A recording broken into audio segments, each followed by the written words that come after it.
Bonjour, bonjour à toutes et à tous. Je voulais d'abord remercier Eidos et son équipe chaleureuse qui m'a super bien reçu. Alors voilà, donc je vais tenter un petit peu d'interagir avec vous. D'ailleurs, première question, qui ici a déjà joué à un jeu vidéo? Est-ce que c'est possible de lever la main? Bon. Alors, il s'avère que cette question, lorsque je la posais il y a 15-20 ans, c'était très rare. En général, c'était plutôt les garçons qui levaient la main. Il y avait encore peu de filles, et je me souviens à l'époque, on commençait à voir les jeux vidéo véritablement apparaître dans les consoles, même si ça date. Les filles étaient quand même très très minoritaires, et un article dans Télérama avait évoqué que si les filles ne se mettaient pas aux jeux vidéo, elles allaient rester totalement bloquées sur PowerPoint, Excel et Word.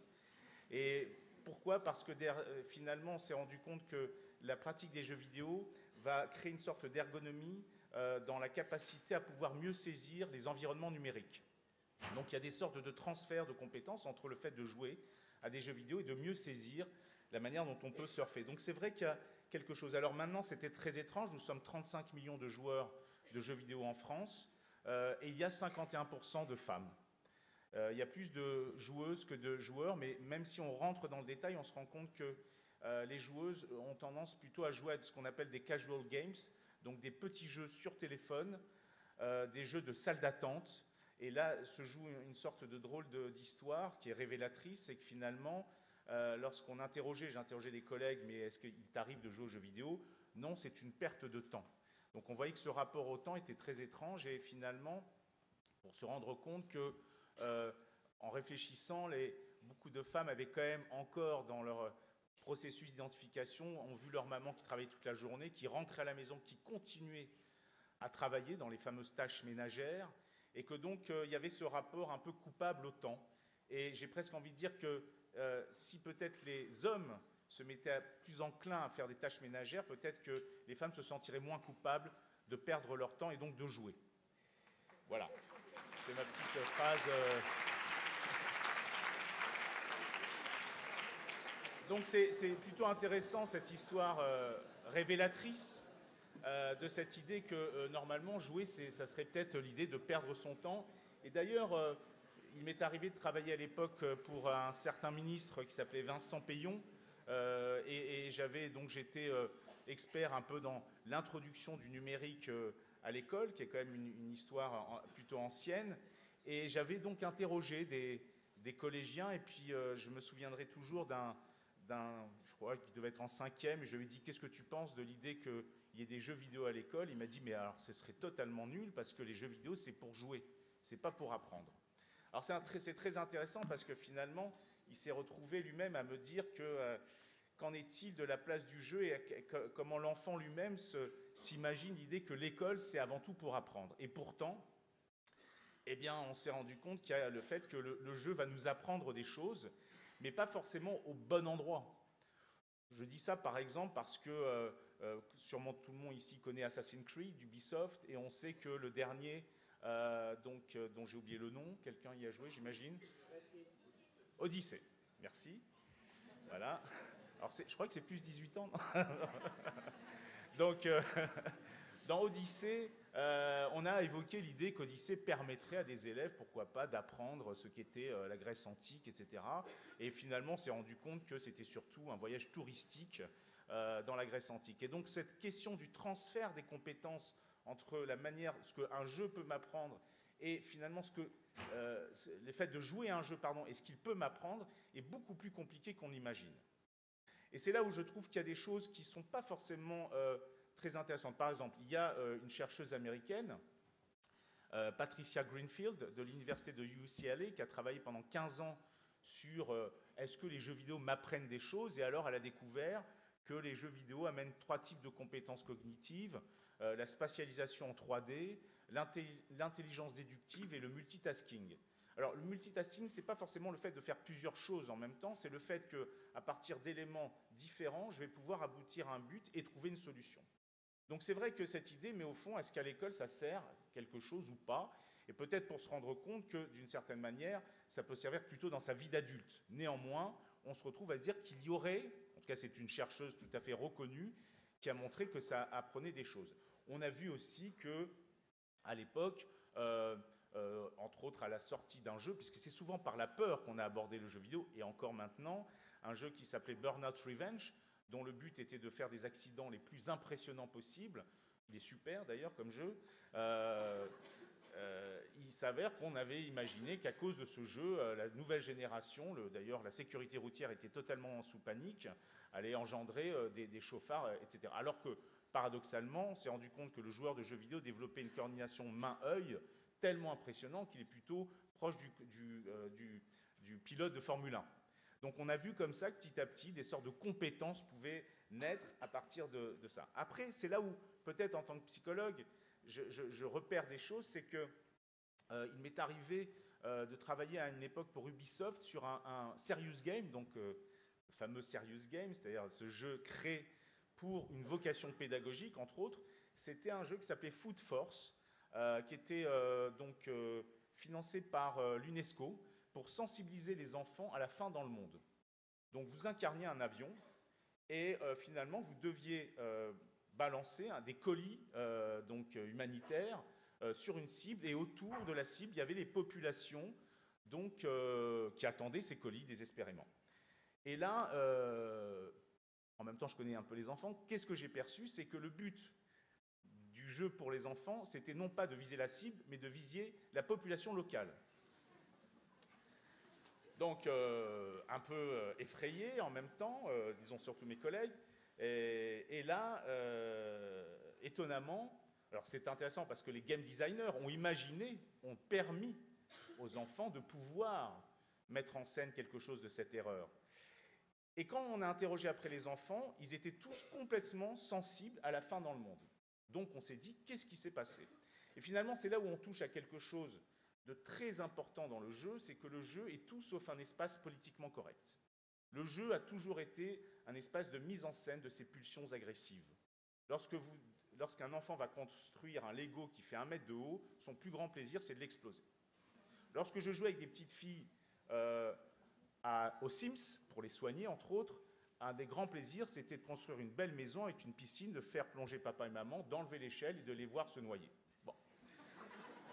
C'est comme ça que le jeu existe, et pourtant, il s'avère qu'on a un peu de mal à imaginer que cette violence, entre guillemets graphique, entre autres, ou de la mise en scène, servirait une cause. Et pourtant, c'est comme ça qu'on apprend. Et d'ailleurs, ce n'est pas moi qui le dis, c'est un grand monsieur spécialisé dans l'apprentissage, c'est Stanislas Dehaene, qui dit que c'est paradoxalement par l'erreur qu'on apprend. Le gros problème, c'est qu'à l'école, l'erreur est sanctionnée. Moi qui ai abordé finalement le jeu vidéo par l'échec scolaire, je me suis rendu compte qu'évidemment, à un moment, je me suis dit, tiens, ces enfants à qui on dit qu'ils sont nuls, on leur donne un jeu avec un niveau suffisamment dur, il va mettre 2 semaines à le réussir, et à un moment, on le regarde en le valorisant, en disant, tu vois, tu as cette capacité à persévérer. Mais néanmoins, c'est dans le jeu. Mais ça veut dire que du point de vue de la compétence psychologique, il a cette capacité à persévérer et à aboutir à un but. Alors, je crois que c'est peut-être là où se situe une des choses très intéressantes, c'est que finalement, le jeu, paradoxalement, nous apprend à perdre. Et c'est peut-être une des choses les plus intéressantes dans cette société où il faut toujours gagner. Nous sommes quand même dans une drôle de société où la tyrannie de cette performance, de la réussite à tout prix, je ne vous parle même pas des réseaux sociaux où il faut en plus être beau, Instagram entre autres, fait que finalement, dès qu'on perd, on est considéré comme totalement nul. Et pour souvenir, j'avais un enfant qui avait 10 ans, et je lui ai dit avec une forme d'ironie bienveillante, il paraît que tu es nul à l'école, que tu es bon, que tu es même le dernier. Et il m'avait répondu, mais pas du tout, je suis le premier de ma classe en indiscipline. Donc on voyait bien que qui accepte d'être nul, hein? C'est insupportable pour tout un chacun, et on sait à quel point, lorsqu'on est cancre, petit à petit, la confiance en soi, l'estime de soi, chute dramatiquement. Donc c'est vrai qu'il y a quelque chose d'intéressant, en effet, dans le fait que, d'une certaine manière, c'est par l'erreur. Alors d'ailleurs, un autre exemple, il y a ce qu'on appelait à une époque, ça existe un peu moins maintenant, ce qu'on appelait les jeux dits ludo-éducatifs. Alors ces jeux ludo-éducatifs reprenaient finalement de manière assez banale la pédagogie classique. Donc en général, dès qu'on loupait, vous aviez un message « mauvaise réponse ». Bon, un peu en boucle. Et donc on était dans cette idée de la sanction. Et alors, j'avais découvert un petit jeu comme ça, où en fin de compte, on incarnait un marchand de sandwich, et le client arrivait en disant j'aimerais un sandwich finalement, je sais pas moi, jambon, fromage, tomate.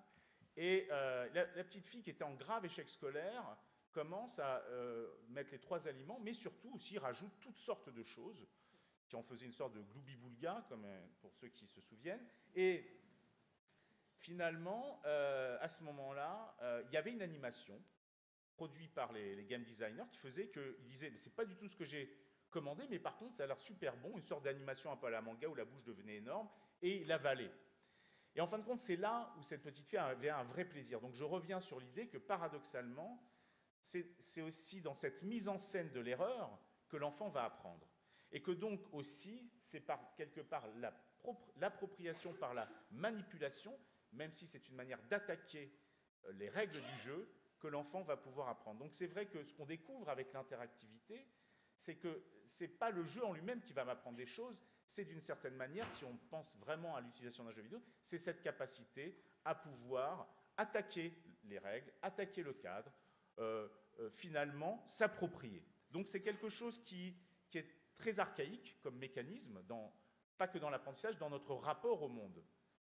D'ailleurs, j'ai vu que dans la présentation, un des grands pédopsychiatres que la plupart des enseignants connaissent, Winnicott, montrait bien que finalement, ce qui est intéressant dans le jeu, c'est qu'il y a ce qu'on appelle du game, donc de l'enjeu, et l'autre c'est du play, donc c'est le plaisir de jouer. Mais l'autre chose qu'il nous dit, qui est très intéressante, c'est qu'il dit qu'il faut que l'objet avec lequel on joue nous résiste à cette destructivité qui est propre à tout enfant. Et alors là, ça devient encore plus intéressant parce que dans un jeu vidéo, vous savez à quel point il y a une intelligence artificielle qui m'empêche d'être dans le tout de suite, qui m'empêche d'être simplement dans le pulsionnel pur. Et finalement, c'est là où ça devient encore plus intéressant, puisque même il m'est arrivé que des enfants me disent, finalement, à la maison, il n'y a plus trop de règles, il n'y a plus trop de limites, je joue beaucoup parce que justement, dans les jeux, je trouve des limites et des cadres qu'il n'y a pas à la maison. Donc on voit bien que, paradoxalement, les enfants peuvent rechercher aussi des règles et des limites dans les jeux, alors que dans la vraie vie, il n'y en a pas toujours. Donc c'est vrai qu'il y a des choses comme ça étranges qui peuvent faire que certains, puisque moi j'en ai soigné, vont peut-être rechercher dans les jeux, surtout en ligne, une manière d'échapper au réel. Mais ça, c'est un autre problème. Donc c'est vrai que finalement, cette question, c'est que là où ça devient un peu plus compliqué, je trouve, c'est que néanmoins, quand on parle de gamification ou de ludification, on met beaucoup en avant la question justement du game, c'est-à-dire l'enjeu, perdre ou gagner. Et c'est peut-être une tendance pour ceux qui connaissent un peu le monde du jeu vidéo, c'est qu'il y a un courant qu'on appelle vraiment de ludification pure et de l'autre de narrativité. Et je pense que c'est peut-être là où se situe un autre problème, c'est que vous savez qu'un des jeux qui a le plus de succès auprès des ados en ce moment, c'est Fortnite, voilà, merci. 250 millions de joueurs dans le monde. Et alors, au-delà du fait que c'est un jeu très impressionnant, hein, c'est bon, j'ai la chance que mon fils soit nul, donc la réalité c'est que, au-delà de la dimension un peu addictive, qui est liée aussi à sa qualité, ce jeu propose quand même une philosophie du monde un peu étrange, puisque comme vous savez, on est 100, le but c'est d'être le dernier. Finalement, c'est vrai que c'est d'éliminer tous les autres pour être le premier. Donc je crois qu'il y a cette tendance au pur game, c'est-à-dire tuer l'autre, éliminer l'autre. Alors, c'est fun, mais en même temps, c'est vrai qu'il y a des fois où je m'interroge sur le fait que lorsque le game l'emporte sur le play, et c'est un peu une tendance qu'on repère dans notre société, peut-être qu'on en oublie le fait que quand même, pour apprendre, il faut qu'il y ait du plaisir. Et pour jouer aussi, il faut qu'il y ait du plaisir. Si le plaisir n'est uniquement que du côté de l'enjeu, j'ai tendance à penser qu'on ne fait que reproduire la question du ranking, donc de la bonne note. Et c'est vrai que finalement, c'est une critique qui est toute subjective et toute personnelle, sur le fait que le fait de revenir à des jeux où il y a de la narration, où il y a peut-être de la poésie, chose qu'on peut retrouver dans des jeux dits indépendants, entre autres, comme Journey, comme Limbo, puisque j'ai entendu hier parler de ce jeu, que je connaissais un peu, c'est-à-dire, au fond, des jeux où, quelque part, il y a quelque chose de la rêverie, quelque chose aussi qui fait que ça devient intéressant de faire des liens, des ponts entre le monde virtuel et le monde réel. Alors, c'est vrai que, justement, moi, ce qui m'interroge, c'est la manière dont on utilise ça. Alors, c'est vrai qu'il y a bien longtemps, j'avais organisé une table ronde où j'avais invité une dame qui était professeure, donc, je crois, c'était en Suède, et c'était il y a 15 ans déjà, et en fin de compte, ou 10 ans, et elle avait déjà utilisé le jeu vidéo à l'école. Alors, pour nous, c'était déjà complètement délirant, cette idée que le jeu vidéo puisse rentrer à l'école. Mais avec ce rapport un peu très nordique, très pragmatique, voilà, les enfants aiment les jeux vidéo, il faut mettre des jeux vidéo à l'école. On ne se pose pas de questions. Après, c'est comment le faire. Et à ce moment-là, ça devenait assez compliqué, puisque elle me disait que, par exemple, c'est là où se situe la créativité, je pense, des professeurs. Et il y a encore tout à imaginer, tout à inventer. C'est là où c'est totalement passionnant comme domaine. C'est que, par exemple, elle utilisait un jeu qui s'appelait, c'est un jeu de commerce maritime qui se passait, je crois que c'est 1664, quelque chose comme ça. Donc, petite partie, l'enfant joue, ça dure une demi-heure. Deuxième partie, l'enfant écrit ce qui s'est passé dans le jeu. Et troisième partie, on va vérifier si d'un point de vue historique, c'est réel ou pas.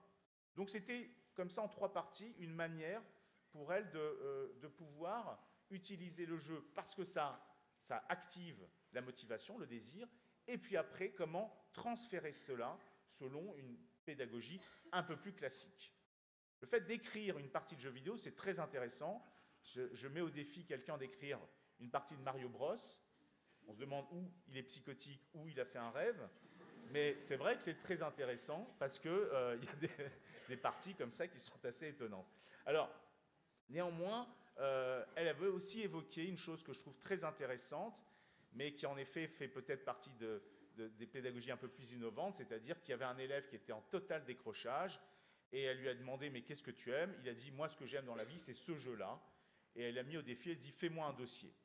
Fais-moi un dossier complet et présente-le à tous tes camarades ». Et finalement, il a fait un dossier sur ce jeu, splendide paraît-il, et les élèves ont applaudi, et il a pu réintégrer. Donc ce qu'on est en train de se prendre conscience, c'est qu'en effet, la valorisation, comme vous le savez, permet d'accepter la frustration. C'est par la valorisation ce qui permet à un bébé d'accepter de passer du sein à la cuillère, par exemple, c'est quand les parents le valorisent. Je ne vous parle même pas lorsqu'il apprend la propreté.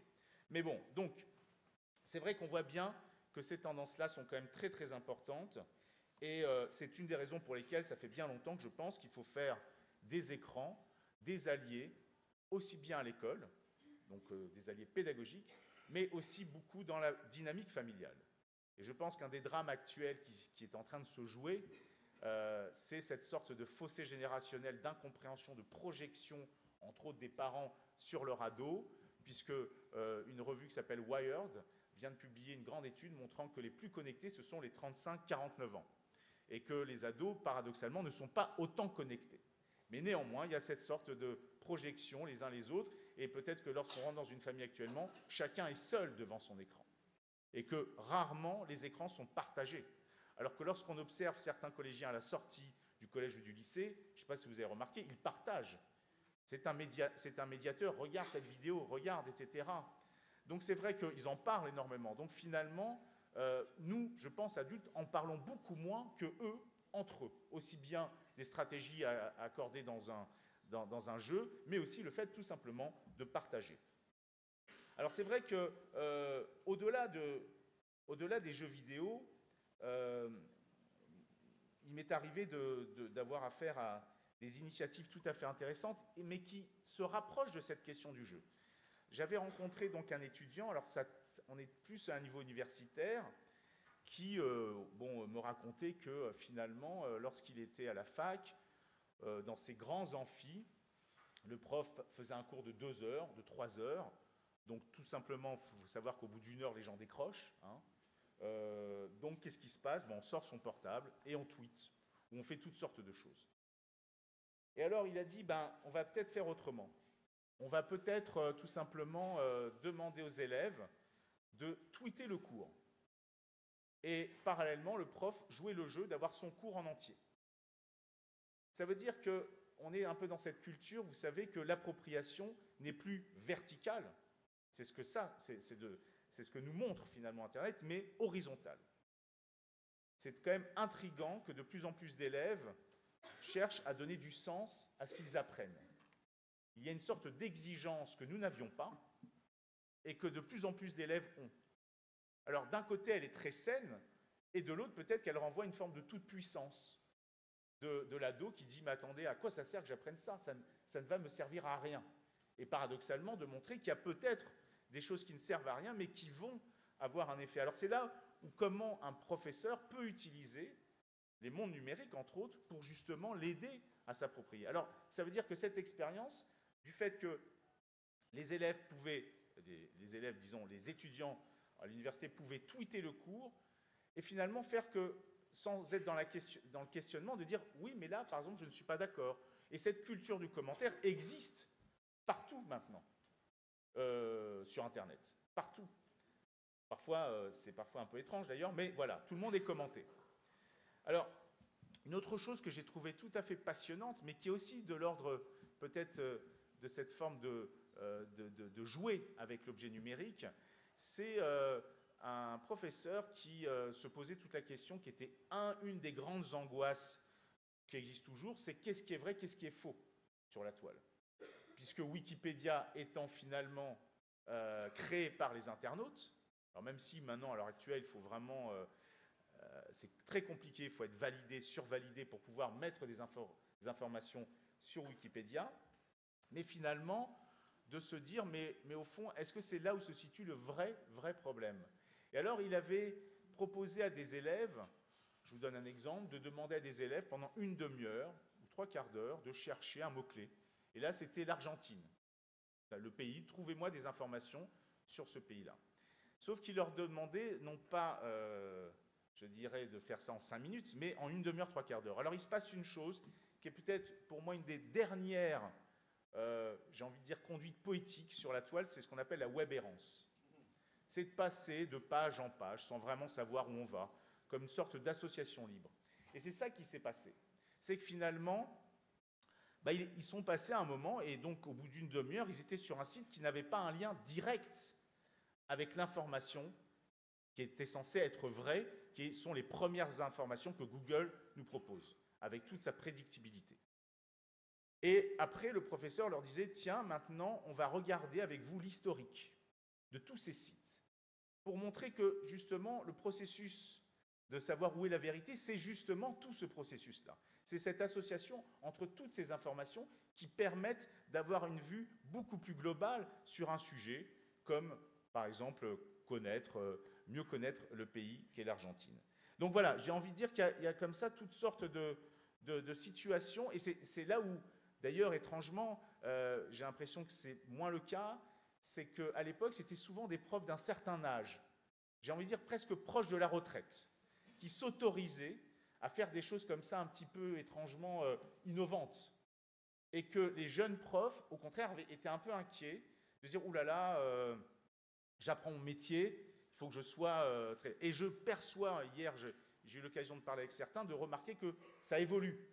Et que justement, cette crainte, cette peur est en train d'être balayée, peut-être par des générations qui ne sont pas forcément les millennials, mais ceux d'après. Donc je crois qu'il y a quelque chose qui est en train de bouger, de changer, et d'imaginer qu'il est possible de pouvoir innover, imaginer et créer. Puisque derrière l'idée de « je joue donc je suis », il y a aussi le fait que, d'une certaine manière, je crée, voire je co-crée. Et c'est une des raisons pour lesquelles, à une époque, Marie-Rose Moreau, qui m'avait embauché pour diriger un atelier blog à la Maison des Adolescents, qu'on appelait la Casita, et j'ai trouvé que c'était tout à fait passionnant, parce que justement, ça permettait… Alors, à l'époque, c'était les skyblogs, ça date un peu avant que Facebook n'arrive, et finalement, c'était vraiment intéressant de voir qu'il y avait cette idée de pouvoir, justement, travailler le texte, parce que c'est exigeant un blog, c'est beaucoup plus exigeant que Facebook, et surtout le mettre en scène. Et je me souviendrai toujours de cette remarque d'un jeune, d'un adolescent qui me disait « Mais monsieur Stora, le mot amour, je l'écris de quelle couleur et en quelle police de caractère ?» Donc on voyait bien comment cette forme se mettait en scène, et qu'on est déjà dans quelque chose qui m'apprend peut-être le monde des images qui nous entourent pour mieux comprendre le monde dans lequel on est. Donc voilà, je crois qu'il y a comme ça d'autres initiatives qu'on appellerait des médiations numériques pédagogiques, où justement la pédagogie, non pas forcément active, mais interactive, pourrait permettre de mieux saisir le monde qui nous entoure. Et d'ailleurs, je félicite cette idée qu'il y ait maintenant, à partir de la primaire et au collège, des cours de codage, puisque justement c'est là où se situe peut-être une des meilleures éducations numériques. Parce que vous savez qu'à une époque, il y avait la fameuse éducation à l'image, c'était la grande idée, il fallait absolument les enfants. Et alors, rapidement, on s'est rendu compte que l'éducation à l'image était en train de disparaître.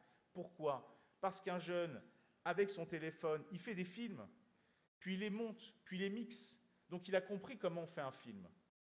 Avant d'être psy, j'étais cinéaste. Donc j'ai appris aussi moi-même comment une image est faite. Et comment, d'ailleurs, on le voit malheureusement, certains jeunes vont reprendre les codes même de certaines chaînes de télé ou journaux dont la seule vocation, c'est de faire du scoop. Eux, ils appellent ça du buzz. Donc malheureusement, on voit aussi des dérives. Mais néanmoins, cette éducation à l'image a été balayée par le fait que ces jeunes générations jouent avec les images et donc se les approprient. Et ils n'ont pas ce rapport forcément un peu soumis aux images. Je dis ça parce que Médiamétrie, il y a quand même pas mal de temps, 6 ans, a dit que les plus de 45 ans pensent que ce que dit le journal de TF1 est vrai, ce qui est quand même très inquiétant. Donc c'est vrai que finalement, oui, c'est ça, c'est que cette idée, c'est que beaucoup de parents que nous sommes peut-être, bon, sauf ceux qui ont fait qui ont un peu un rapport un peu différent aux images, nous avons eu un rapport païen aux images. Nous croyons à ce que nous voyons. Et c'est vrai que cette nouvelle génération a une tendance à avoir un rapport de désillusion aux images, de jouer avec les images. Parce que justement, on leur donne cette possibilité-là. Et c'est peut-être même intéressant que, sans rentrer dans le débat de tablette ou télé avant 3 ans, parce que là, on va rentrer dans des débats moralistes, mais c'est vrai que cette question de se dire qu'un enfant de 2-3 ans peut jouer avec les images dans des petits jeux adaptés, c'est déjà une manière pour lui de prendre conscience que l'image est un objet comme un autre et que l'on peut jouer avec ses codes. Et ça, c'est tout à fait sain, et c'est une des raisons pour lesquelles, avec les années, ces nouvelles générations vont petit à petit envisager autrement. Et c'est vrai qu'il faudra imaginer des choses beaucoup plus intéressantes.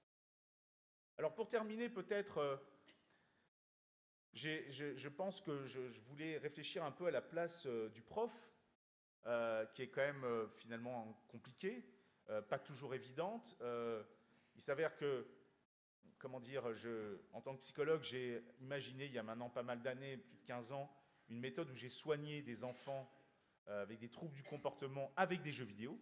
Donc je me suis retrouvé aussi dans cette situation où il y avait d'abord de la résistance de la part de mes collègues et des institutions, parce que qu'est-ce que c'est cette histoire de soigner avec des jeux vidéo alors que les jeux vidéo entraînent des troubles du comportement violent, de l'addiction, toutes sortes de choses complètement délirantes.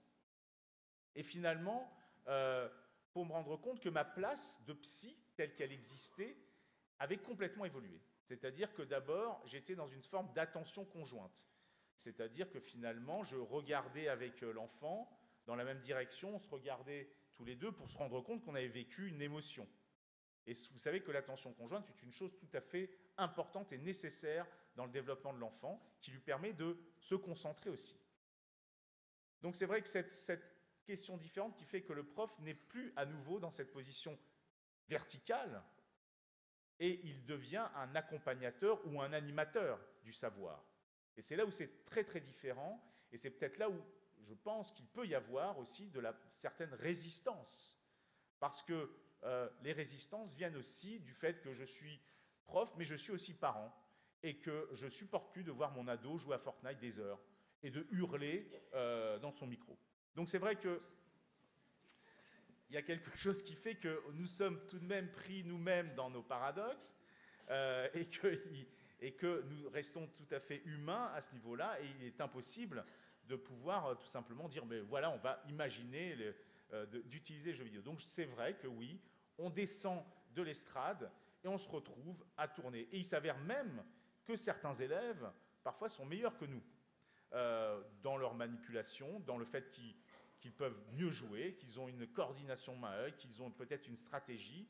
Et finalement, d'une certaine manière, c'est intéressant parce que moi j'aborde peut-être la normalité à travers la pathologie. Hein, je vous renvoie à Canguilhem, le normal et le pathologique, et donc le pathologique nous renseigne d'une certaine manière sur la manière dont on peut apprendre.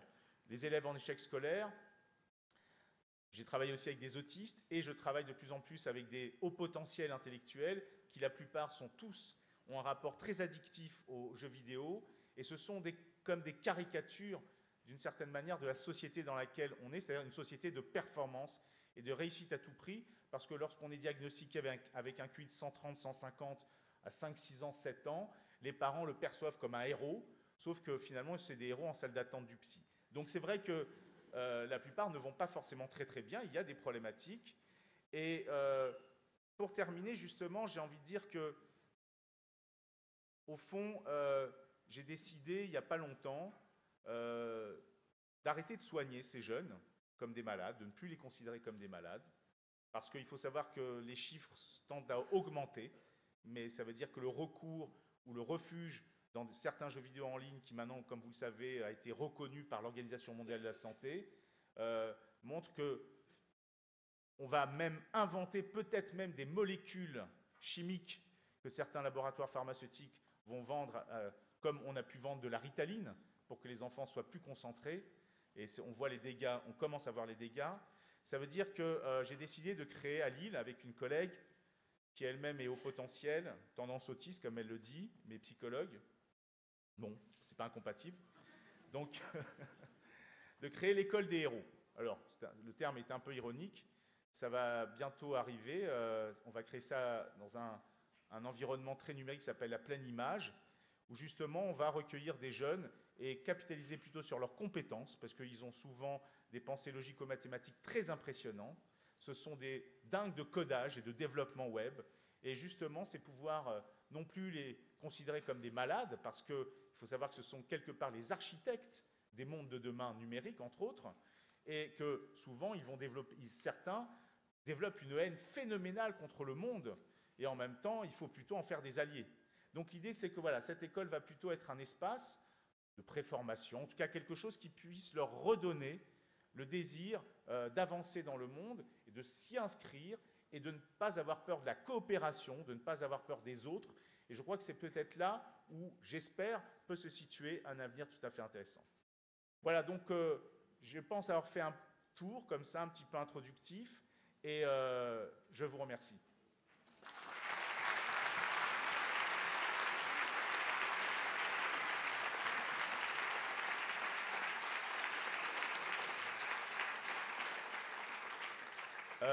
Je ne sais pas si... Est-ce qu'il y a... Ah, on peut prendre quelques questions, d'accord. Donc c'est des questions, des tweets, c'est quoi, des blogs? Alors, nous allons commencer par prendre quelques questions de la salle et après nous terminerons donc par celle sur Twitter. Oui.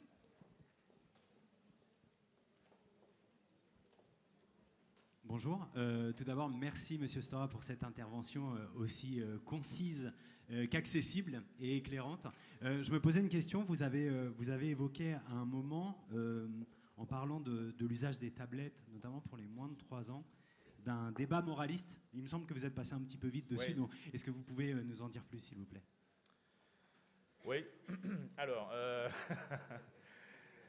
Bon, c'est compliqué de parler de gens qui sont absents, mais comme vous le savez, il y a eu une signalétique qui s'appelait 36912, qui a un peu plombé le débat, pour dire, ou alors qu'il est au contraire relancé. Donc le cardinal Tisseron a proposé d'une certaine manière de nous donner une ligne à conduire. Et donc, moi, je me pose comme psychanalyste, hein, donc je suis totalement immoral. Et il faut bien comprendre que je trouve que ça ne fait que renforcer des sentiments de culpabilité, d'abord, chez beaucoup de parents. Des parents sont souvent débordés. À Paris, Île-de-France, vous avez énormément de foyers monoparentaux, donc beaucoup de mères qui sont seules, qui ont beaucoup de mal à gérer, et on lui rappelle qu'à aucun moment, elle doit être en interaction avec son bébé, parce que justement, il ne faut surtout pas qu'il regarde la télé, parce qu'il va devenir ou hyperactif, et peut-être même obèse. Alors, il y a peu d'études. C'est vrai qu'il faut bien comprendre que la réalité, c'est que mon travail, c'est plutôt, lorsque je reçois des soucis autour des écrans, c'est que souvent, le fait d'accuser l'écran, d'en faire le coupable, fait écran sur un contexte beaucoup plus compliqué.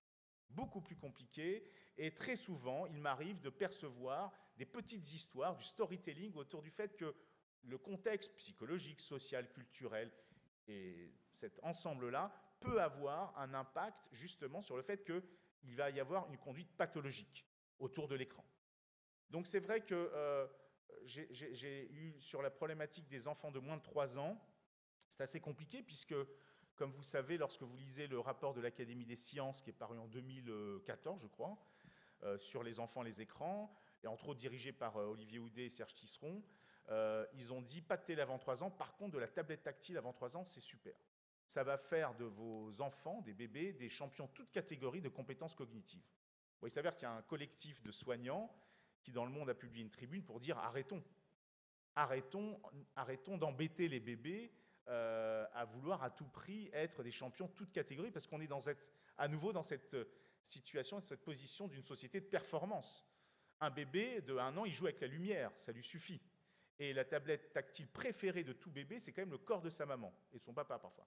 Donc c'est vrai qu'on voit bien que, justement, il y avait cette tendance un petit peu à vouloir surstimuler le bébé. Par contre, comme je l'ai dit, si l'expérience est accompagnée, à ce moment-là, il n'y a pas de souci. Il faut savoir que ce qui permet à un bébé d'intégrer un nouvel objet, c'est parce que d'abord, il a été partagé dans une expérience affective avec l'un des parents. Comme vous le savez, peut-être que ça vous est arrivé pour ceux qui ont des enfants, quand vous regardez un film avec lui, il va avoir un plaisir incroyable à le regarder non pas une deuxième fois, mais 20 fois. Hein. Donc c'est justement parce qu'il a aussi partagé cette expérience affective et qui va faire que petit à petit, il va avoir ce qu'on appelle la fameuse capacité à être seul. Donc c'est vrai que justement, cette idée de 3, 6, 9, 12 est venue comme figer le débat, culpabiliser beaucoup les parents, et donc a fait que, paradoxalement, les parents, puisque j'ai souvent affaire aux parents, vont accuser l'écran d'être la source de tous les maux. Et à partir de ce moment-là, on ne peut plus avancer. C'est complètement fini. Donc c'est vrai que, comme le disait Foucault, au XXIe siècle, les psys seront les nouveaux prêtres, et là j'en ai vu l'exemple. Voilà. Si vous n'osez pas poser les questions, vous pouvez les poser sur Twitter avec le compte de Clémence Haguet en la taguant.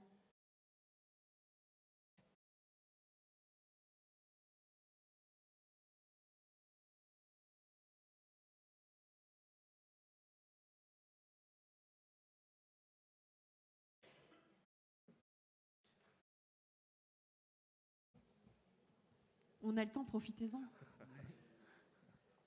Ce qui est intéressant, c'est savoir ce que les professeurs peuvent faire pour parler des écrans ou pour parler des jeux avec leurs élèves, quoi, en fait. Tu disais, il y a 15 ans, on imaginait déjà, en fin de compte, qu'on puisse reconnaître, ou que du moins les profs puissent demander aux élèves à quoi ils jouent pour savoir dans quel univers ils se trouvent. Donc c'est quoi les recommandations, en fin de compte, aux profs dans les salles pour que, ils puissent établir une relation avec leurs élèves qui serait une relation de reconnaissance de ce qu'ils vivent à travers le jeu, quoi, en fait. Bien sûr. Ce serait quoi ces recommandations ? Disons, non, mais sans parler de recommandations, je pense que quand on évoquait l'idée de médiation numérique et entre autres pédagogique, la médiation numérique, c'est le fait déjà d'en parler. Il est évident que lorsque peut-être un prof se dit, tiens, au fond, par exemple, j'interroge ma classe sur un jeu auquel ils jouent tous, va s'inscrire un débat. Si le prof en fait un débat justement avec l'idée de reprendre cela en montrant qu'il y a peut-être des liens avec d'autres choses, je crois que c'est là où ça devient vraiment intéressant, c'est que c'est plutôt l'idée du prétexte pour aborder autre chose. C'est vrai qu'on a évoqué à l'époque, par rapport à la télé, c'était important de pouvoir mettre des mots, qu'il ne fallait pas rester dans une position de solitude, sidération. Donc c'est vrai que oui, il est possible de mettre des mots sur le fait des expériences ludiques, de pouvoir imaginer ce qu'il plaît, ce qu'il ne plaît pas, mais tout en sachant que, par exemple, je crois que c'est maintenant les cours d'histoire géo EMC, ECM, civique et morale, et oui, pardon. Et donc, bon, j'ai pu voir un petit peu ce qui se joue dans les ECM, et lorsque la question d'Internet est abordée, on est encore, malheureusement, ce qui n'est pas peut-être le cas partout, mais dans les craintes. dans les conduites à tenir, et entre autres liées à ce qu'on appelle l'e-réputation. C'est impressionnant, et donc c'est vrai que c'est peut-être important d'avoir finalement l'idée que c'est peut-être là où va se jouer quelque chose de l'avenir, mais j'ai presque envie de dire que, et ça c'est un point de vue vraiment que je perçois de plus en plus, c'est que s'il y a une discussion à avoir avec les élèves autour de ce qui se passe sur Internet, c'est plutôt sur les philosophies que nous proposent Facebook, Instagram et autres. C'est-à-dire cette philosophie qui fait que, par exemple, moi qui suis plutôt spécialisé dans les adolescents, l'adolescent est tyrannisé par l'idée qu'il n'a pas le droit d'exprimer quoi que ce soit de sa souffrance. Nous sommes dans un monde tellement positif, alors que l'adolescence n'est pas une période toujours hyper positive, qu'il a peu d'espace. Ce qui n'était pas le cas avec les blogs. Vous aviez des skyblogs à l'époque, puisque moi je travaillais pour Skyrock, justement, des blogs où la dimension de la souffrance esthétique de l'adolescence pouvait exister. Je crois que justement, il y a cette sorte de nouvelle philosophie terriblement tyrannisante, et il est peut-être intéressant de réfléchir avec les élèves sur cette nouvelle manière d'envisager le monde, et pas simplement parler de « oulala, le cyberprédateur » ou « faites attention à votre réputation ». Merci. Je voudrais que vous reveniez un petit peu sur la question ludification et narrativité, et j'invite aussi au passage les uns les autres, s'ils ne l'ont pas fait, pas vu, pas su. Le ministère soutient depuis 3 ans une initiative qui s'appelle Game for Change Europe, qui a lieu tous les ans, et donc les conférences sont en ligne. Je vous invite, vous allez sur le site de Game for Change Europe, j'en profite, voilà, et c'est fait. Mais par contre, sur la question, parce que justement on travaille avec Ubisoft sur la question de la narrativité, sur la question de Odysseum, le Discovery Tour, la différence qui nous est renvoyée souvent par les jeunes, c'est de dire, ben oui, mais là, est-ce qu'on est dans du jeu ou dans de la visite virtuelle ? C'est-à-dire que la narrativité nous emmène plutôt vers le monde de la réalité virtuelle, de la réalité augmentée, et on n'y retrouve plus la mécanique du jeu nécessairement. Donc quel équilibre et comment passer de l'un à l'autre, surtout que narrativité suppose d'avoir du temps, des temps de jeu, le temps de cours, vous voyez toutes les contraintes en fait qui sont là-dessus. Donc est-ce que vous pouvez nous dire un petit peu plus ludification et narrativité ? Oui, alors, bon, je travaille pour une agence qui fait du serious game, et c'est un des casse-têtes de la problématique de cette intrication le plus possible entre la grammaire propre aux jeux vidéo, donc le gameplay, entre autres, c'est vraiment là où se situe le jeu vidéo. J'ai envie de vous dire que lorsqu'on parle de le jeu vidéo est-il un art, la question c'est que c'est surtout le gameplay qui se trouve être artistique. Oui, il y a des beaux environnements, etc., mais ça on l'avait déjà dans d'autres espaces qui étaient ceux qu'on retrouve dans les musées. Donc c'est là où finalement va se situer. Alors je vais donner un exemple. Je fais plutôt des serious games dans le domaine de la santé. Et on s'est rendu compte que le serious game souvent est une expérience qui dure une demi-heure, 1 heure, et que donc les effets dans le temps sont à peu près les mêmes que l'éducation thérapeutique. Je ne sais pas si certains ont déjà fait de l'éducation. Pendant une demi-journée, vous avez une infirmière générale qui va vous expliquer, etc. Mais on sait que très rapidement, ce qu'on appelle une restriction cognitive, on a envie de transgresser. Parce que justement, on est renvoyé au fait que non, je n'ai pas envie d'être infantilisé à me dire ce que je dois manger, je vous embête. Voilà, donc je vous emmerde. Donc la réalité, c'est quoi ? C'est qu'il y a un jeu qui est sorti, qui est tout à fait intéressant, qui s'appelle « Mon chien est diabétique ». Alors, c'est destiné aux enfants diabétiques. Quand on a un enfant diabétique, ce n'est pas évident parce qu'on doit découvrir la manière dont on doit gérer son diabète au quotidien. Et l'idée, c'est une sorte de Tamagotchi un peu drôle, un peu politiquement pas toujours très correct, et finalement, je soigne ce chien. Ce n'est pas moi que je soigne le chien, mais non pas sur 1 heure, mais sur plusieurs jours, plusieurs semaines, plusieurs mois. Et il s'avère qu'il va y avoir peut-être aussi une version qui se fera en ligne. Donc les chiens diabétiques pourront se retrouver même ensemble.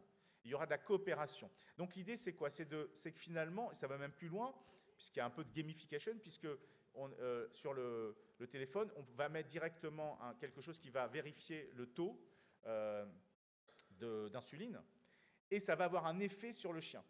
Donc je dirais que justement, la question, c'est que peut-être, idéalement, il y a toujours cette idée, et je reviens un peu, c'est que on puisse mettre un peu le fait qu'on joue avec les règles. Vous voyez, je dis ça parce que le chien n'est vraiment pas très correct. Et c'est vrai que lorsqu'on a affaire à un client, bon, alors, un client, ça peut être, je sais parce que je crois que beaucoup d'éditeurs de manuels scolaires tentent d'aller vers le serious game, etc., mais ils ont des contraintes.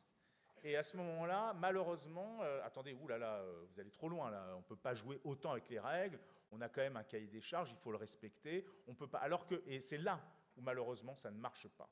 Ou alors, chose que l'on retrouve énormément dans ce qu'on appelle les serious games, c'est-à-dire qu'il y a une cause qui est sérieuse, et à côté, mais c'est souvent à côté, vous avez des mini-jeux qui sont totalement décorrélés de le jeu. Donc c'est là où se situe, c'est pour ça que vous avez de manière un peu étrange, d'un côté le e-learning qui fait du serious game, mais ils sont dans le e-learning depuis bien longtemps, donc ils sont pris par le piège du e-learning, et de l'autre, vous avez des sociétés qui faisaient du jeu vidéo, qui vont du côté du serious game, mais parfois le game, le fait de perdre ou gagner, l'emporte trop sur la cause, et il y a moins de play.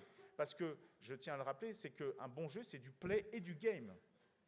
C'est pas que vous voyez, je crois qu'il faut bien se dire que c'est là où se situe un des plaisirs. Je parlais de Fortnite, mais il y a du play aussi dans Fortnite. Quand je vois certains joueurs qui se retrouvent, qui jouent en escouade, il y a un truc de coopération, ils sont plutôt dans le plaisir. Ils ne sont pas que dans le fait de gagner à tout prix. Voilà, je ne sais pas si j'ai répondu, mais c'est une question très très compliquée. J'ai 3 questions ici, oui. Donc je passe le micro pour la première. Oui, alors moi j'avais une question sur Fortnite, mais vous venez d'en parler justement. Vous venez de dire qu'il pouvait jouer en escouade. Je voulais savoir comment vous conseillez de gérer le succès croissant de ce jeu du moment où le fait que le game l'emporte est gênant, parce que vous avez dit 250 millions de joueurs, donc ça ne cesse de grandir. Mon fils y joue, comme tous, je crois. Et il m'a dit, oui, mais on peut jouer ensemble, c'est pas vrai ce truc de gagner sur les autres. Donc c'est ce que vous venez de dire. Donc comment on gère ce succès-là quand c'est gênant, d'après vous? Attendez, on gère vous voulez dire, comment vous gérez votre fils, c'est ça? Non. Ah pardon, non, moi je gère de ce côté-là. D'accord, non, j'avais pas saisi parce que je sais pas comment. Le succès croissant, s'il est gênant, vous, qu'est-ce que vous en dites? C'est ça? Non, mais alors. C'est intéressant parce que, moi je pense que quand je parlais de faire des jeux vidéo un allié dans la dynamique familiale, je trouve que c'est intéressant de regarder ces enfants jouer et qu'ils nous expliquent les règles. Au-delà, il faut savoir que si on s'intéresse précisément à ce jeu, vous avez ce qu'on appelle un mode construction.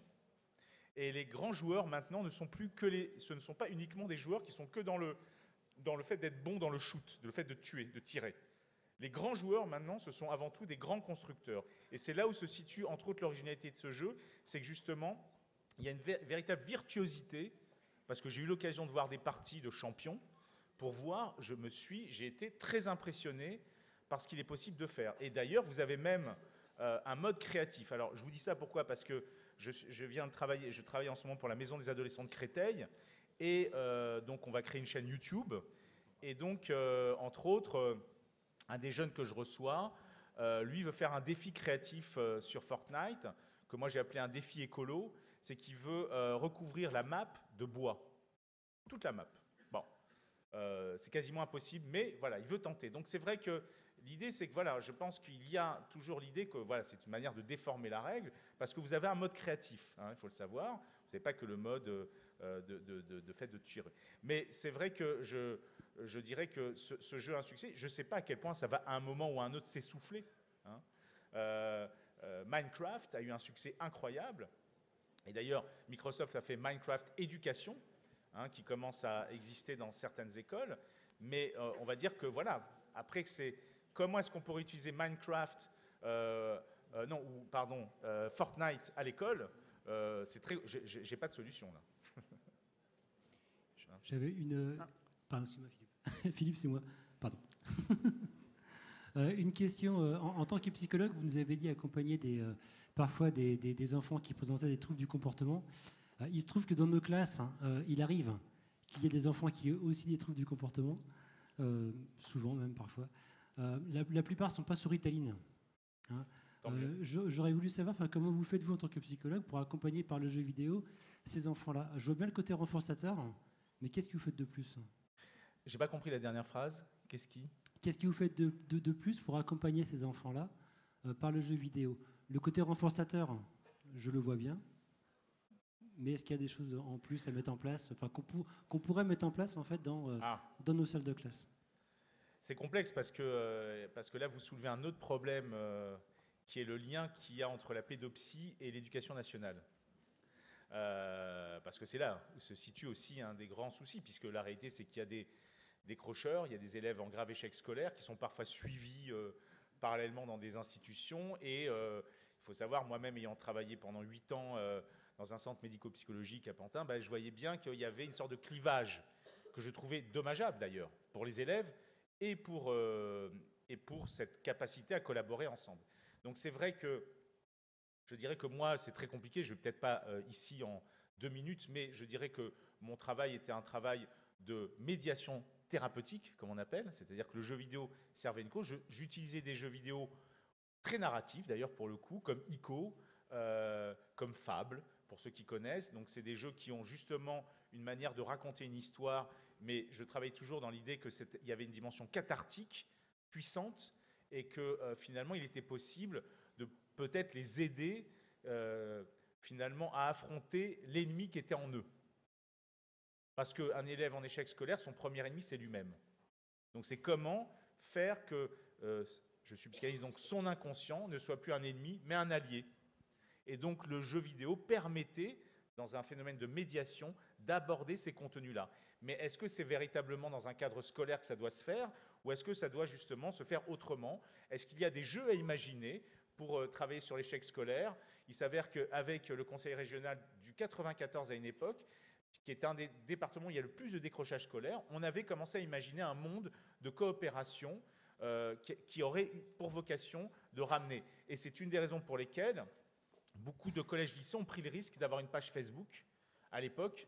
Alors ce qu'il y a, c'est que maintenant c'est un peu fini, puisque tous les ados ont quasiment tous quitté Facebook, mais néanmoins, c'était l'idée que, voilà, tiens, mon collège, mon lycée est un ami, ou c'était une page fan, et que c'était une manière intéressante de les aider à se réapproprier, parce que c'était aussi leur univers à eux, de faire des passerelles, des ponts, finalement. Et je crois qu'on a pu voir des effets tout à fait intéressants sur le problématique du décrochage scolaire, justement sur cette idée que, voilà, c'est un espace partagé.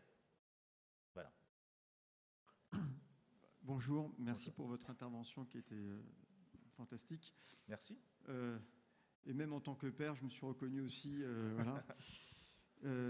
D'ailleurs, vous avez parlé beaucoup des enfants, mais très peu des enseignants. Alors moi, ma question, c'est un peu longue. Hein. C'est pour enseigner par le jeu, faut-il avoir appris en jouant? Et est-ce que les professeurs, nos professeurs, ont été des enfants qui ont joué à apprendre ou apprendre, voilà. Et ne reproduisent-ils pas, en fait, et maintiennent-ils pas le lien entre souffrance et apprentissage? Et moi, je voudrais citer votre père. Alors, je ne connais pas votre père, mais Sigmund Freud, qui disait... qui disait l'opposé du jeu n'est pas le sérieux, mais la réalité. Oui. Voilà. Ouais, tout à fait. Mais alors, vous savez, c'est intéressant cette idée, puisque, en effet, si vous prenez par hasard un enfant de 3 ans avec un bâton, et puis vous lui dites, mais qu'est-ce que tu fais avec ce bâton? Il va très mal le prendre, parce que pour lui, c'est Excalibur. Donc c'est très sérieux, le jeu. C'est justement cette capacité à faire semblant, faire comme si. Mais c'est vrai que j'ai peu abordé la question de l'enseignant, parce que c'est pas forcément, je crois qu'après, ça va peut-être plus être abordé sur les mécanismes que le jeu vidéo peut proposer dans les processus d'apprentissage et comment faire un allié pédagogique. Mais c'est vrai que je me suis permis d'imaginer la complexité de la manière dont on est bouleversé dans ses propres rapports. Après, oui, je dirais que idéalement, je pense que tout enseignant devrait se souvenir de sa propre enfance. Tout enseignant devrait même se souvenir de sa propre crise d'adolescence. Et c'est avec cela qu'on peut aussi travailler et mieux saisir les enjeux qui occupent ces enfants ou ces adolescents. En tout cas, moi, je dirais que ça fait partie de mon job d'accepter cette dimension-là en moi, parce que je suis renvoyé à ma position d'enfant, puisque je joue parfois avec eux, hein, au risque de perdre d'ailleurs. C'est très intéressant parfois quand l'adulte perd, surtout quand il s'agit d'un père, justement, parce que les pères n'acceptent pas toujours de perdre dans notre société. Donc c'est vrai que voilà, il y a quand même des enjeux symboliques qui se jouent, et je pense qu'en effet, il est intéressant que tout enseignant puisse se réinterroger sur la part du jeu et sur, au fond, même ce dont il se souvient, même dans ses apprentissages. Et j'ai envie de me permettre de dire une chose assez personnelle. Je me souviens que quand j'étais au collège. Et un des cours qui m'avait marqué, j'ai mis du temps à comprendre pourquoi, c'était autour de Attila. Et c'est vrai que, alors au-delà du fait que j'avais ma voisine qui était très mignonne, néanmoins, j'ai dû faire sûrement un lien entre Attila et ma voisine, je ne sais quoi, et j'étais quand même un adolescent, avec tout ce que ça veut dire, et je pense que je me sentais proche d'Attila. Et peut-être que le prof, la manière dont il parlait d'Attila a créé quelque chose en moi, d'une rencontre entre ce que je vivais au fond, et c'est cette forme de télescopage entre ce que je ressens, ce que je vis, et finalement ce qu'on va me dire, qui va sûrement s'inscrire dans ma mémoire, avec beaucoup plus de puissance, qui fait que je m'en souviendrai encore longtemps et longtemps. Eh bien, merci beaucoup, M. Stora. Merci à vous, et nous allons enchaîner.